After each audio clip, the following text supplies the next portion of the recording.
Brilliance Audio. Cinder-Nanny by Sariah Wilson. Performed by Marley Watson. Alice? Hi! It's me. I got it! I got the job! I couldn't help but squeal the last word. I was still in shock that this had all happened. I'd done it. The so amazing it felt like I had dreamed it up job was mine. Diana? My sister asked, sounding a little groggy.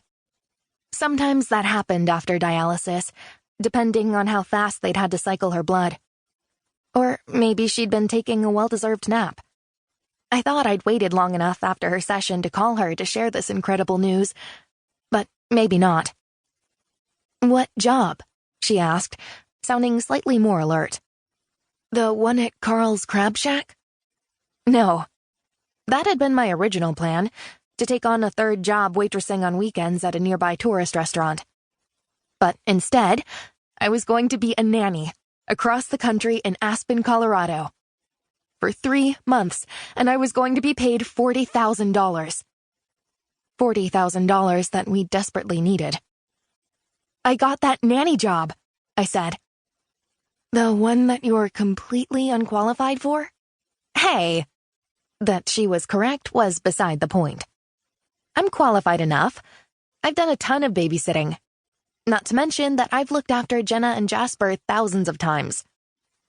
Babysitting Alice's 7-year-old twins had been like watching 20 kids at once. When they said professional experience, they meant as a nanny.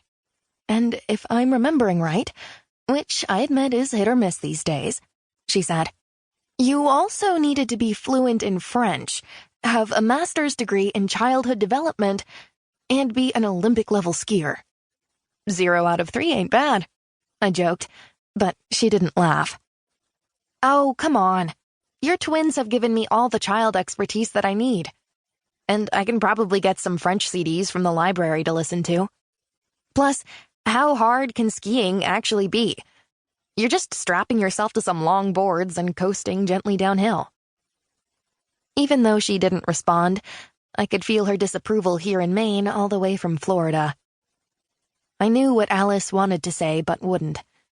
Ever since she'd taken me in at the age of 16, we'd made each other a promise. That we would never be like our mother. That we would always be honest.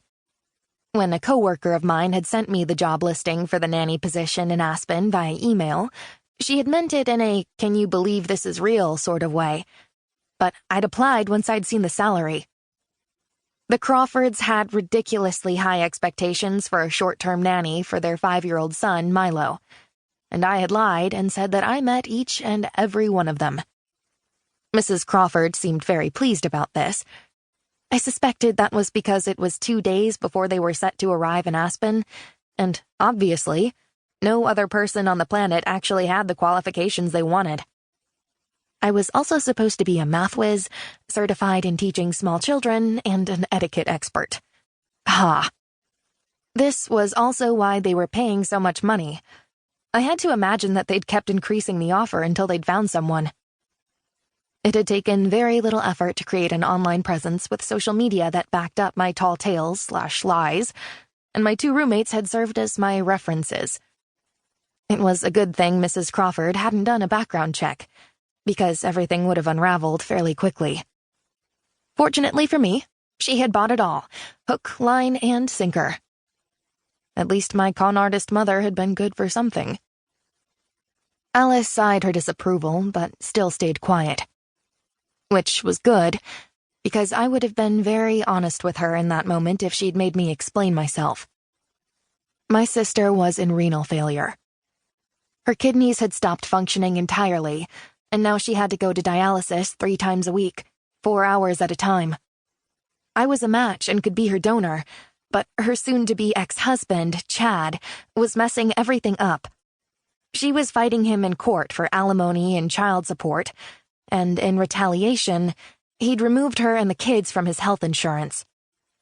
The court had ordered that she and the children be added on again, but now Chad was fighting that ruling.